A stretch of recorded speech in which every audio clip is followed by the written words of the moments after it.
உறவுகளுக்கு அன்பான வணக்கம். எல்லாருமே சகநலத்தோடு நல்லா இருக்கணும் அப்படின்னு வேண்டிக்கொள்கிறேன். அதோட எல்லாரோட மனதிலையும் சாந்தி சமாதானம் ஒற்றுமை நிகழணும். அதே போல் எல்லாருமே சமாதானமாக இருக்கணும். எல்லாருமே ஏதோ ஒரு பிரச்சனை, ஏதோ ஒரு கஷ்டத்தில், ஏதோ ஒரு வேதனையில் வாழ்ந்துட்டுருக்குறோம். இது எல்லாத்துக்கும் மேலே நம்ம ரொம்பவே கவனமாக ரொம்ப பாதுகாப்பாக இருக்கணும். என்ன கேட்டால் எங்களை நம்பி எங்களோட குடும்பம், குழந்தைகள்னு எல்லாருமே இருக்கிறாங்க.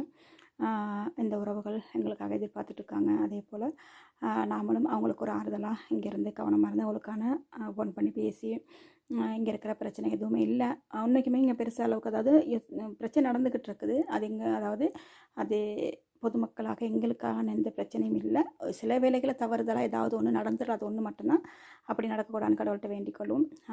அந்த வகையில் இப்போ பார்த்தீங்கன்னு சொல்லி எல்லாருமே இலங்கையில் இருக்கவங்க, தெரிஞ்சவங்க, தெரியாதவங்க யாருனாலும் கால் பண்ணி கேட்குறாங்க, நீங்கள் இருக்கிற ஏதாவது பிரச்சனையா, கவனமாக இருங்க, வெளியில் போகாதீங்க அப்படின்னு சொல்லிட்டு நிறைய பேர் கால் பண்ணி மெசேஜ் போட்டு எப்படி ஏதோ ஒரு வகையில் தேடுறீங்க. அது உண்மைக்குமே எனக்குலாம் ரொம்பவே சந்தோஷமாக இருக்குது. ஏன்னா நம்ம வெளிநாட்டில் இருக்கிறோம், நம்ம உறவுகளுங்களாம் எப்படி இருக்கிறாங்க அப்படின்னு சொல்லி கேட்கல உண்மைக்குமே அவ்வளோ ஒரு சந்தோஷமாக இருக்குது. அதே போல் எல்லாருமே நாங்கள் எங்களோட உறவுகளை தேடுவோம். உங்களோட குடும்பத்தில் இருக்கிற உறவுகள் வெளிநாட்டில் இருக்கிறாங்களா, கோவமானவங்க இருப்பாங்க, பேசாதவங்க தெரியாதவங்க கூட இருப்பாங்க. அப்போ அதனால் குடும்பங்கள் சார்பாக, சமூக உறவுகள் சார்பாக எங்களோட உறவுகளுக்கு கொஞ்சம் ஆறுதலாக பேசுங்க. அவங்கள தேடி பாருங்கள், அவங்க என்ன நிலைமை இருக்கிறாங்கன்னு கொஞ்சம் தேடி பாருங்கள். எனக்கு கேட்டால் இந்த ஒரு இக்கட்டான சூழ்நிலை எங்களோட உறவுகள் நாங்கள் தேடணும். நல்லா இருக்கையில் அவங்க நல்லா சேஃபாக இருக்கிறாங்க, நல்லா இருக்கிறாங்கன்னா அது சந்தோஷம். அப்போ தேட வேண்டிய அவசியம் இருக்காது. ஆனால் இந்த நேரத்தில் நம்ம உறவுகளை கட்டாயமாக தேடி பார்க்கணும். குடும்பம் வரைக்கும் நிறைய சகோதரி அந்த வீட்டுக்குள்ளே வேலை செய்கிறாங்க. இப்போ நோம்பு டைம்லாம் கால் பண்ண முடியாது, அதிக வேலை. அப்படி இருந்தாலுமே கொஞ்சம் டைம் வரைக்கும் கட்டாயம் வீடுகளை பேசிக்கொள்ளுங்க. அதே போல் உங்களோட உறவுகளை தேடிக்கொள்ளுங்க.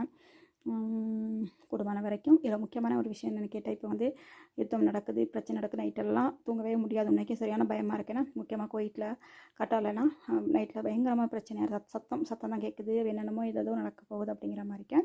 இப்போ நம்மளோட முக்கியமாக சகோதரர்கள் என்னென்னு கேட்குறாங்க, அதை வீடியோ எடுக்கிறாங்க, அதை போயிட்டு பார்க்குறாங்க, அப்படியே லைவில் காட்டிகிட்ருக்குறாங்க. சில வேளைகளில் தவறுதலாக கொஞ்சம் மிஸ் ஆகி விழுந்தால் நம்மளும் அந்த விஷயத்தில் நாமளும் எங்களோட உறவுகளை, உயிர்களை இழக்க வேண்டிய நேரடியும். அதனால் கூடுமான வரைக்கும் நம்ம எப்பயுமே ஒரு செல்ஃபி எடுக்கிறது, ஃபோட்டோ எடுக்கிறது, வீடியோ எடுக்கிறது இதில் நம்ம ரொம்பவே பழக்கப்பட்டு போயிட்டோம். அது எல்லா இடத்துலையும் சரியாகாது. கூடுமான வரைக்கும் நம்மளை பாதுகாத்துக்கிறணும். ஏன்னா நாளைக்கு ஒரு நடக்கிற பிரச்சனையை வீடியோ எடுத்தோம், இல்லாட்டி ஒரு ஃபோட்டோ எடுத்தோம், அதில் எங்களுக்கு எந்த ஒரு பிரச்சனை வந்துடக்கூடாது. அதனால் குடும்பம் வரைக்கும் இந்த பிரச்சனை நடக்கும்போது வீடியோ ஃபோட்டோஸ் எடுக்கிறத தவிர்த்து கொள்ளுங்கள். ஏன்னா சில வேளைகள் ஏதாவது கொஞ்சம் மிஸ் ஆகுனா நம்மளுக்கும் பிரச்சனையாக போயிடும். அப்படிங்கிறதுக்காக இந்த விஷயம் சொல்கிறேன். அதே போல் நடக்கிற உறவுகளை தேடி தேடி தேடி பேசுகிற எல்லா உறவுகளுக்கும் என்னோட மனமார்ந்த நன்றிகளும் வாழ்த்துக்களும். அதே போல் இன்னும் இருக்கிற உறவுகள் எல்லாரையும் தேடி பார்ப்போம், எல்லாரையும் பேசுவோம். எங்களுக்கு உறவுகள் அப்படிங்கிறது ரொம்ப ரொம்ப முக்கியம் இந்த நேரத்தில். நன்றி உறவுகளே.